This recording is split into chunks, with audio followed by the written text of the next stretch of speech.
reasons. I'm going to squeeze the life out of this one. So yeah, not just winning it, but of course now a record-breaking number of times. So we're quite proud of that. You know, when we do things, we do it in spectacular fashion. I know this hurts Sariti. I could hear him speak back, but Sariti, you're going to have to deal. I want my money. All right, bye, Vay. We'll see you later on. See you later, Vay. Coming now to our question of the day, and this is what we're asking you to engage us this morning. Now, from your experience, have eateries and individuals been abiding by the alcohol ban restrictions implemented by government?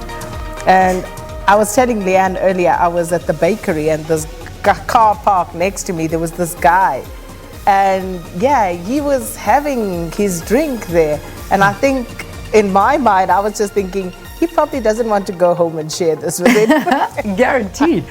I mean, listen, I'm not dropping any names, but you know, we went to get a takeaway. We're probably the first time ever to a restaurant this weekend, and they were absolutely serving alcohol like nothing. There were beers and wines and you name it coming out. So, you know, I don't know if other people have experienced that, and you know, it's all in the excuse of saving people's jobs and trying to make money so that they can actually just keep going. That was, you know, that was what I witnessed. I'm not sure what other people have witnessed, but we've all seen something. So let's chat about it. Yeah, all right. Okay, let's not get anyone into trouble at the same time. No. Let's just move on to the stories of the day, the big ones that we'll be following. Just tell us what your experience has been as everybody writes Leanne, where's that? I think I'm going to get all these private messages. Please tell us where did you go? We won't tell anyone. We just want to go for a pizza. That's all. All right, let's have a look at the stories. All right, first up, former PRASA board chairperson Judge Tintswalo Makubele is scheduled to testify at the Commission of Inquiry into allegations of state capture when it resumes this morning. This was supposed to happen last week, but of course there were some illegalities that needed to be cleared, so taking place this morning. The wife of a former cabinet minister is expected to appear in the Hatfield Magistrates Court this morning in connection with alleged assault and malicious damage to property. The 40-year-old woman was arrested by the Hawks on Friday at the couple's home in Waterkloof. And just taking a look at those numbers again, the cumulative number of confirmed COVID-19 cases in South Africa now stands at 511,485. Total number of deaths, 8,366. There's a total of 347,227 people who've since recovered. And the cumulative total of active cases now stands at 155,892. All right, those numbers, 0800 029 999, that's the 24-hour hotline, and your WhatsApp number, 0600 123 456. And just taking a look at the provincial breakdown in Gauteng, 180,532 cases of COVID-19. Western Cape, 96,838. The Eastern Cape has 79,410 cases of COVID-19. KwaZulu-Natal, 82,300. Northwest Province, 19,961. Free State, 23,099. Mpumalanga, 15,120. Limpopo, 9,044. And in the Northern Cape, they've recorded 5,131 cases of COVID-19. And the total number of tests conducted, just over 3 million. We've surpassed that mark now, 3,036,779.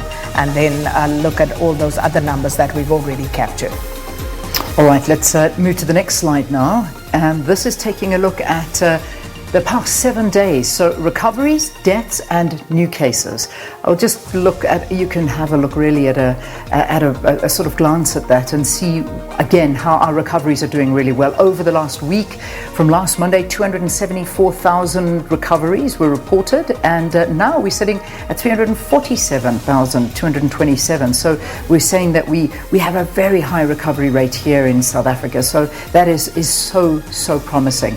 The death toll, unfortunately is moving higher there, but again, relatively low compared to other countries. And you know, that's, I know it's no consolation, and I keep on saying that, but we're looking at these numbers that are being reported in comparison to hundreds of thousands in other countries. So we were at 7,067 last Monday, and today, after yesterday's reporting, 8,366. So look at the numbers of reporting figures as well, the new cases. So you can see again, South Africa yesterday going ahead and reporting 8,195, consistently 10, 11,000, 11,000, and in the sevens. But you know, the cases are increasing, but the recoveries seem to be higher.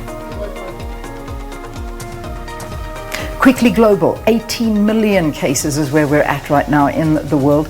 10 million recoveries. It's a nice figure there for the 10 million recoveries. And the death toll so far sitting at 687,000. South Africa still sitting in the top 5 with regard to confirmed cases at, as we saw, breaking through that 500,000 mark during the weekend. And then you can see America and Brazil still right up there, as well as India and Russia. All right, let's move on to those trending topics now.